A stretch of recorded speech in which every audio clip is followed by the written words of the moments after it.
ये दुख कब से है? इस दुख के कारण क्या है? माया। एक भगवान की पर्सनल पावर है माया, गुणमयी माया, बहिरंगा शक्ति है भगवान की शक्ति। मायाम तो प्रकृतिम विद्यान माइनम तो महेश्वरम। माया भगवान की शक्ति है।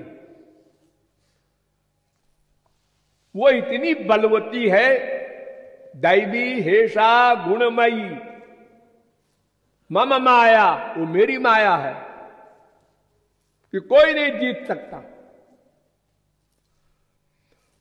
वो माया दो काम करती है।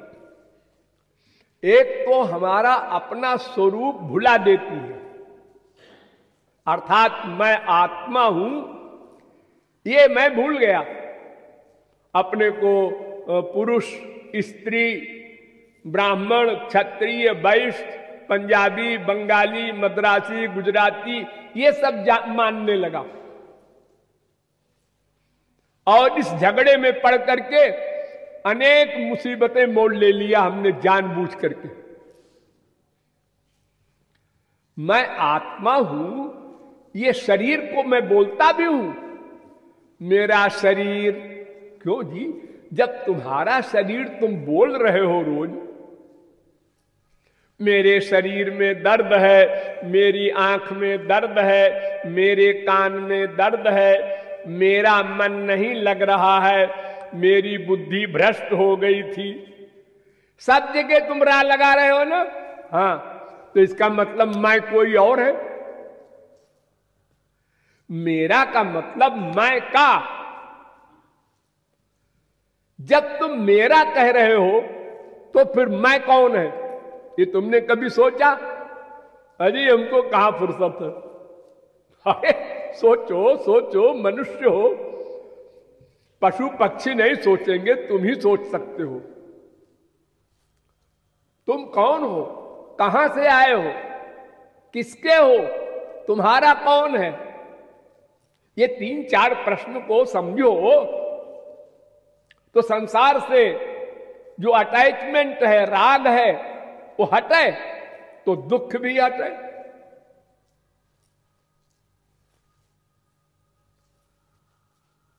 तो जितने भी रोग हैं दुख संबंधी, उन सब का रीजन माया। माया ने हमारा स्वरूप भुलाया और संसार में अटैचमेंट कर दिया। स्वरूपावरिका माया ने स्वरूप भुलाया और गुणावरिका माया ने संसार में आसक्त कर दिया। सजातीय है, मन माया से बना, संसार माया से बना। शरीर पंच महाभूत का, संसार पंच महाभूत का, इंद्रियां पंच महाभूत की। इसलिए पंच महाभूत के जगत में नेचुरल आकर्षण हो जाता है, अटैचमेंट हो जाता है। नंबर 2, संसार प्रत्यक्ष है,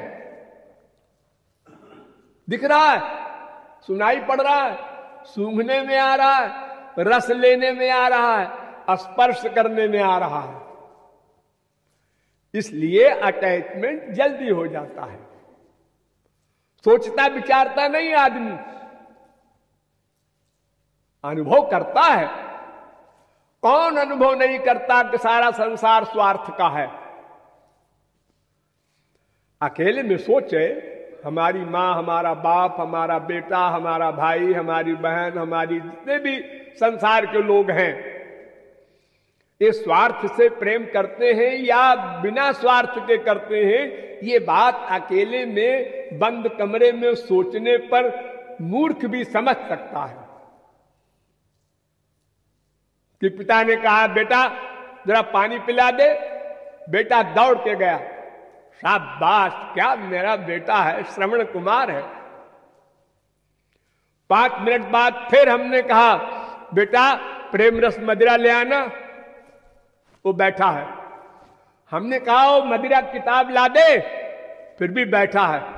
राक्षस पैदा हुआ है। लो, अभी श्रवण कुमार था, अभी राक्षस हो गया।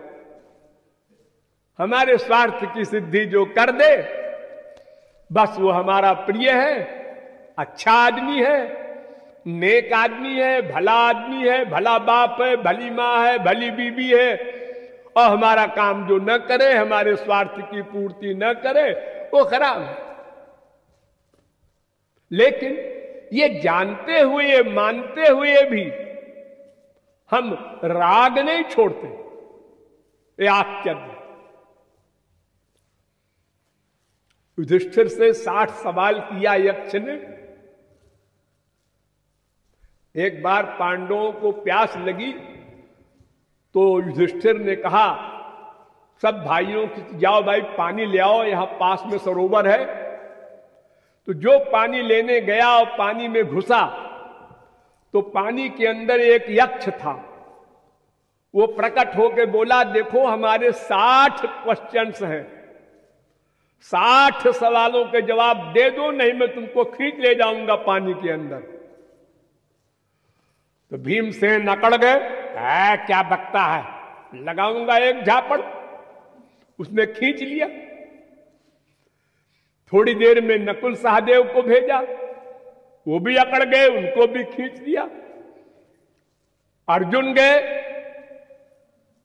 हाँ गांडीवधारी है हम, इनको भी खींच लिया। जब सब भाई खींच गए तो युधिष्ठिर ने कहा क्या बात है, जो जाता है पानी नहीं लाता, लौटते ही नहीं। तो वो भी गए। तो उनसे भी यक्ष ने कहा हमारे प्रश्न का उत्तर दो, नहीं तुम्हारे 4 भाइयों को मैंने पानी में खींच के ले आया हूं, मैं तुमको भी लाऊंगा। युधिष्ठिर ने कहा अच्छा अच्छा अच्छा, हाँ बोलो तुम्हारे क्या क्या प्रश्न हैं। 60 नहीं 6000 प्रश्न करो। सब वेदों के मर्मज्ञ थे।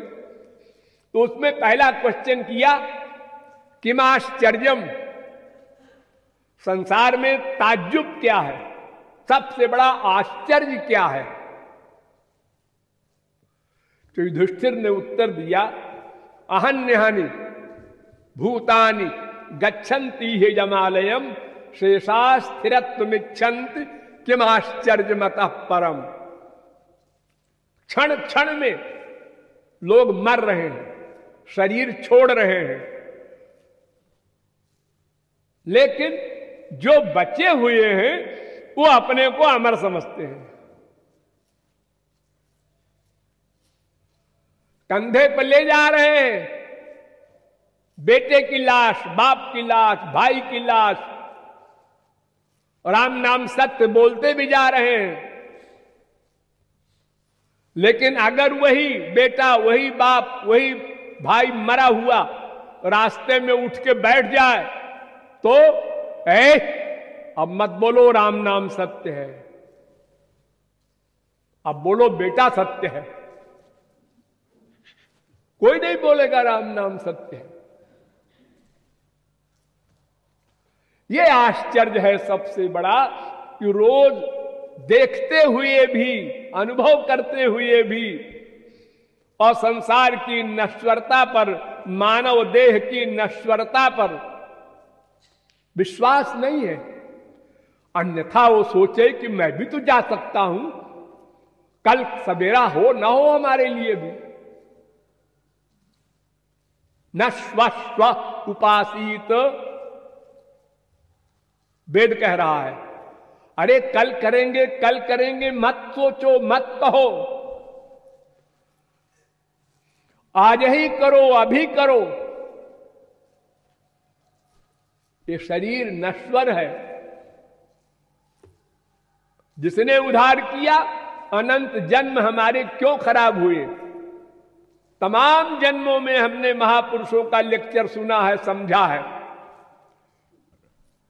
लेकिन जब करने का विषय आया प्रैक्टिकल तो हमने कह दिया करेंगे, अभी हमारी उम्र क्या है, अभी जरा ये हो जाए, अभी जरा ये हो जाए, अभी जरा हमें कर लें, अभी जरा ब्याह हो जाए, अभी जरा बच्चे हो जाएं, अभी जरा बच्चे बड़े हो जाएं, अभी जरा मर गए। कभी वो समय नहीं आया। इन्हें गिने जो जागे भी उनको पता नहीं क्या करना है। हमारे इसी वृंदावन में कितने हजार लोग रहते हैं, कोई बाबा जी बन के, कोई गृहस्थी बन के रहते हैं। वृंदावन में न भगवान की भावना है, न वृंदावन दिव्य है इसकी भावना है। वही राग द्वेष प्रपंच, खाना पीना, सब वही ऐश व आराम, वही संसारी बातें जो हम और शहरों में करते रहे वही यहां भी करते हैं। सब काम धाम छोड़ के सेठ जी आ गए और दिन भर टेलीफोन करते रहते हैं बाल बच्चों को। तो लक्ष्य क्या है? तो माया शक्ति इतनी बलवती है कि उसने हमारा स्वरूप भी भुला दिया और संसार में आसक्त करा दिया। ये दोनों काम माया शक्ति ने किया। और जब अपना स्वरूप भूल गया तो मोह कहते हैं उसको। मोह, अपने को शरीर मान लिया तो शरीर संबंधी कामना प्रारंभ हो गई। संसार देखने की कामना, संसार सुनने की कामना, संसार सूंघने की, संसार का रस लेने की, ये सब कामनाएं इंद्रियों की संसार संबंधी पैदा हो गई। फिर कामना की पूर्ति हो गई तो लोभ आ गया, उसने धर दबाया, फिर आगे बढ़ो। फिर पूर्ति हो गई, फिर लोभ आ गया, बढ़ते जाओ ऐसे। अब अगर पूर्ति ना हुई, ये भी हो सकता है, कामना पूरी ना हो तो क्रोध आ गया, फिर मरे। अरे या तो कामना पूरी होगी या तो नहीं होगी। होगी तो लोभ ने दबा दिया, पकड़ लिया, दबोच लिया हमको, वो बीमारी लग गई। और अगर नहीं पूरी हुई तो क्रोध ने हमें पकड़ लिया।